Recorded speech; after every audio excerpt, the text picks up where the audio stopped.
Bakit Yes. po A and N? Bali, initial po siya ng lolo't lola ko. Yung ano po ba, yung Yung recipe yung galing A kina lolo? is, teka, Sige. yung A is Agusto po. Agusto. Yung Then N, yung N is Nancy po. Nancy, kanila po yung recipe ng ating... Bali, yes. Bali, natutunan po nung father ko sa kanila. And then yun, napagpasa-pasa na po. Pero Okay. taga saan po si lolo't lola? Taga Lolo't po, lola. Ulugan Trestan sa Cavite po. Tagatan sa Cavite. Agusto and Nancy po, no? Yes po. Agusto and Nancy. Pero ano ba yung pinag-uusapan nating recipe, Joanna? Ano po ba ang produkto natin? Bali, ma'am, marami po kaming different variants po ng bagoong. Bali, nilagyan po namin siya ng twist. Hindi lang po siya plain na bagoong na pangsawsawan po. So, nilagyan po namin siya ng mga meat like tapa, bagnet, chicharong bulaklak, chicken wings, tsaka sisig po. Bagoong ito ah. Oo, Yes po, bagong ma'am. pinag-uusapan. Yung tapa, yung mga meat. Buffalo wings bagoong, bagnet bagoong. Diba? Ang daming mga ano. Pero bago tayo mapunta doon, ayan, Sir Brian, pakikwento, paano po kayo muna nagsimula dito sa A&N Food Manufacturing? Bali, nag-start kami, ma'am. Nung una pong binibenta ko, ma'am, yung hilaw po.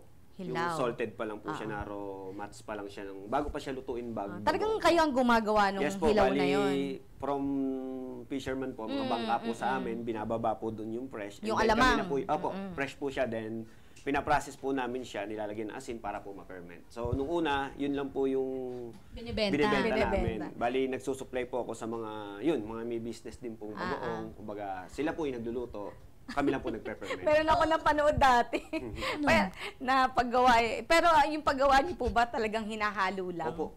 Hinahalo Kailangan lang. pong consistent po yung paghahalo. No? Kasi Consistent. pagka hindi po yun talagang hinalo ng hinalo, magtututong po siya. Parang ubi din po siya na. may ano ba po, isang banyerang, halimbawa, isang banyerang alamang. So, ilang asin ng... Yes, meron po talagang timpla yun. Parang ratio niya. Hindi po pwedeng dumami yung asin, hindi rin po pwedeng mababa yung asin. Kunyari, Kasi 1 kilong alamang, 1 kilong asin. mga around, sige po, mga 10 kilogram, mga 1 kilogram lang po na asin. 1 to 3 kilogram. Depende po ganun sa yung requirements po. ganun yung ratio. Pero yung asin natin, yung iodized, Rock po. Rocks, oo. Gano'n talaga. Oo. So, fish port, parang ganun Yes kayo po, ganun po. kumukuha. Yung asin po, saan naman nyo rin ninako? Doon na Sa rin. mga naman po, ma'am, may mga dealer po na mga galing Bulacan, sa mga Bulacan. bilaran po talaga. Mga supplier po. Sako-sako Yes, na. sako-sako po.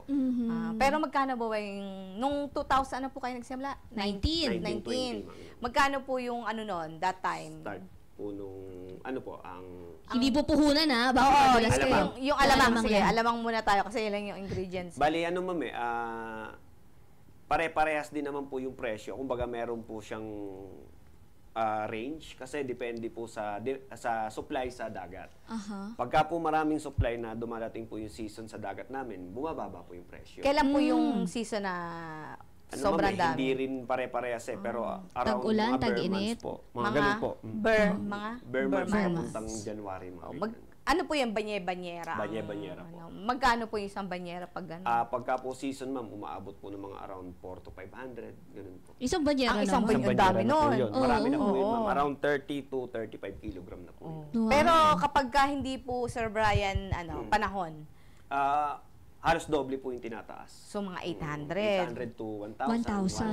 1,000. Kasi pagka po talagang wala talagang mahuli, tumataas po yung demand niya. Talagang pinag-aagawan po ng mga buyer. Oh. Pero mabenta po talaga. Opo, marami kasi Nababawi. nangangailangan po sa alamang Oo. Hindi lang po sa bagoong ginagawa. May ginagawa rin po siyang flavoring sa mga ibang seafoods po. Hindi ko nabanggit, isa rin po yung kumbaga pinaka majority po talaga ng pagbebenta namin online is naka-rebranding po. Kasi marami po talagang So hindi mo na kailangan magluto, Joanna. Oo. kami na po bahala. I-rebrand mo na lang. Basta marireceive nyo po yung product na in-order nyo sa amin, brand nyo na po yung nakalagay doon. Di ba? Yung stickers, Yes, everything. Pag yung mga sticker, sino po ang Kami na po bahala doon, ma'am. Bali, once po na pwedeng meron ako sariling gusto kong May design. ako. Oo. ganyan. Bali, nagbibigay po kami ng layout, ma'am. Once na nag-inquire po kayo sa page namin, nagbibigay po kami Kayo ang nagpapa-layout. may mga ready layout na po kami. Ready layout. Ngayon, And then, kung wala naman magustuhan po yung client namin sa ready layout na ino-offer namin na po pwede nilang gamitin, po pwede naman i-customize po.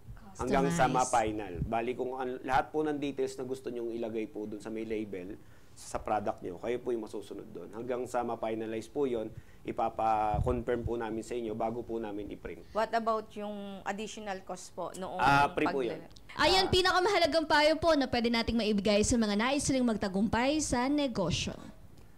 Bali, masasabi ko lang naman sa mga, yun nga, gusto mag-start ng business or nasa business na po ngayon. So, ituloy-tuloy lang po yung proseso at kung ano man po yung hirap po na danasin natin or problema na ma-encounter. So, gawin lang natin ang gawin at hanapan lang po natin ng paraan. Kasi hindi naman po tumatakbo yung buhay na puro problema lang.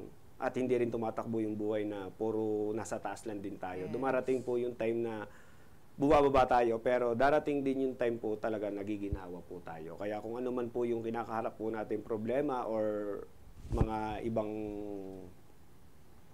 nangyayari po sa ating business, so gawan lang po natin ng paraan. Lahat po ng problema meron po solusyon. May upcoming bazaar po ba tayo?